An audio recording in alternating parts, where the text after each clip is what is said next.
I'd gotten a camera given to me initially way back when, and that was something that was unexpected. But I really like unexpected things. I hate surprises personally, but it was cool to be able to get something that you don't really expect in a way that it's just delivered in a system.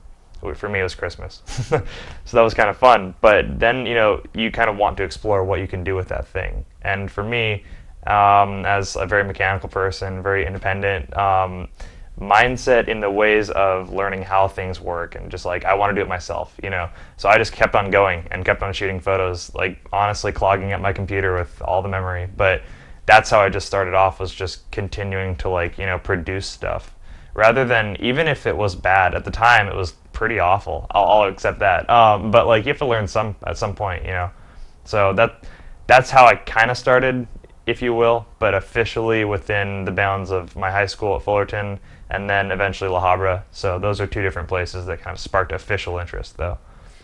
My guidance within my photography is like, how do I take something that is unconventional, and then work with that in that bounds, like not defiling what it is. When I shoot a homeless person, I'm not trying to say they're no longer homeless. I don't want to disembody the fact, in a sense. I like to present out as it is real, as it would be in real life. But then how do I capture that in a way that people want to look at, rather than kind of looking away from? That's why I've found homeless people in street photography is something that's huge, because we don't want to make eye contact with anybody on the street. You wouldn't walk up and hug someone. That'd be kind of strange. How do you look at something that's not bad at all, but something that's less obvious, and then do it in a way that would be striking or more like profound, without making it overkill and like over the top of the person or what their situation is.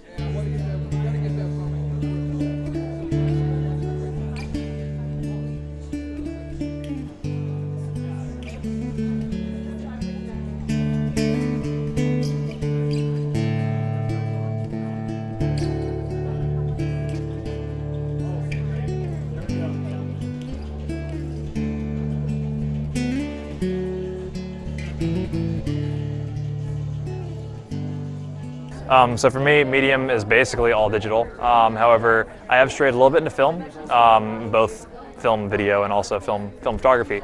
However, for me, it's basically entirely digital. However, I do things to make it look like and mimic film. I believe that these are kind of referencing that style, but basically, for me, it's making it as old looking as possible while retaining quality that you'd want.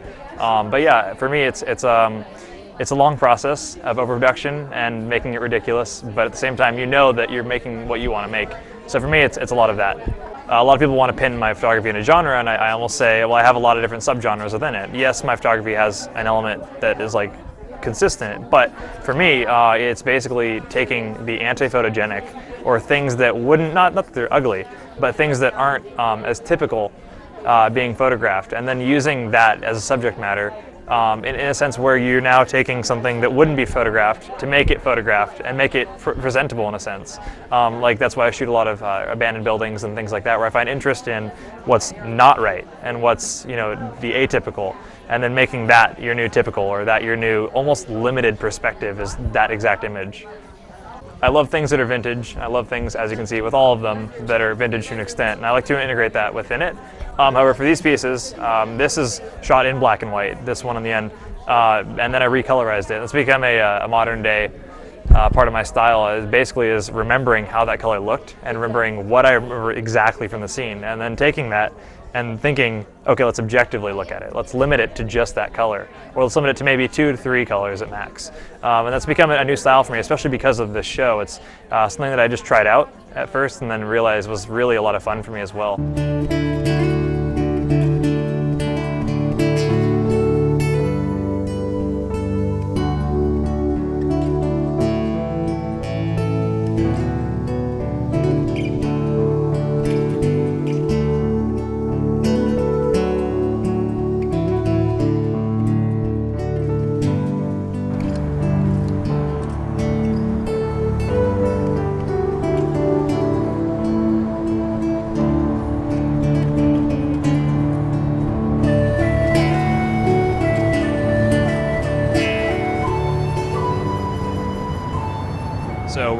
in Ganal Lumber. This is their new area of communications, somewhat offices they're going to be building. So everything's under construction right now.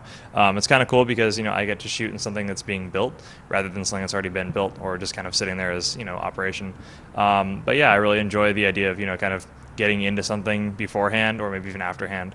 But yeah, it's interesting to me that we get to do that, and especially, I'm really appreciative that we were able to get in here also. So that's kind of neat as well. Being a different kind of space, it's interesting to be able to take a look at first, and then see what it'll become later on. Regarding unconventional spaces, or even just places that are interesting on their own, a lot of it is, how do you see the world and what do you want to provide? But I've found that one of the best ways to do that is just contact people or just go to public places that you can find that are really interesting on their own. One of my favorite places to shoot is Lakma, but I've only shot there once, and I already know it's my favorite. But personally, a lot of abandoned buildings for myself, and you want to be as ethical and reasonable as possible within that. Goal is to always ask people or to get permission when you're going to do a big shoot, just like for instance where we're at right now is under a lot of coordination, but it's doable. It's totally doable. I think that it's interesting that we look at things as being provided by the space rather than the actual equipment that you have. Sometimes it's really more providing that space or providing the subject matter itself as the space than having fantastic millions of dollars of equipment. There's a saying that's better glass than a camera, and basically if you have better lenses, then your camera will operate better than you would ever imagine. Well, also if you have better image to take a picture of, it's probably going to beat out the whole camera entirely. I've seen some awesome photos on awful cameras, and it's a great picture. That's all that matters in the end. So the space is completely the home of the image, and it's the subject itself, and you can put a subject within it and it fits even better. So to get your picture basically off of your iPhone, personally, I would do it a different way. I would take it to Dropbox, and I get that off Dropbox and put that on my computer itself. Or you can really, really jerry-rig it and iMessage it to yourself. I have my number saved as me, and then I email or text myself just to get all my files transferred. It's efficient. It's a little bit, I don't know, socially awkward that you're texting yourself, but who cares? You have a picture transferred to your computer. However, when it comes to that, I've had images that I've wanted to be edited specifically on my phone, and personally I use apps like VSCO Cam or Mextures. Those are two really subtle editing apps that don't really do a humongous amount, but they do really just provide basic filters that they emulate a filmic style, so you end up kind of drawing in a little bit of nostalgia, but then also adding in kind of a grunge look to it, but without being overkill. It's really interesting. Some people go crazy, and I've loved their crazy stuff, but some people do really just basic edits, and they're incredible shots. So that's the thing, is that sometimes it could be shot on a camera and be edited on an iPhone, or it could be shot on an iPhone and edited on your computer. So it's interesting that you can cross in between the two, or even just do edits wherever you need to. I've been inspired by photography that I've seen around, but I'm also really poorly versed in photography, especially street photography. I love it thoroughly, but I really don't know anything about it regarding its true history. I know, some of the fundamental history of it, but I feel awful that I don't know, my fellow forefathers, if you will. It's saddening, but at the same time, it's very much how I watch film. And that is that as a filmmaker, do I want to always try and draw from what's been done, or do I want to kind of hold myself in this little tiny, not inexperienced bubble, but a little bit less fully interjected bubble? I try to stray and not exactly dive in to learn every aspect of something if I want to make something that's a little bit more original, but I want to have things that people are familiar with. A lot of times an abstract art form is really general, that people don't like it. People freak out because it's something they're not familiar with. I think that film, a lot of it for me, is anything that can reference the old in a new way for the comedy's sake of it, not even making fun of it. It could be a dark comedy and I could still roll with it perfectly fine.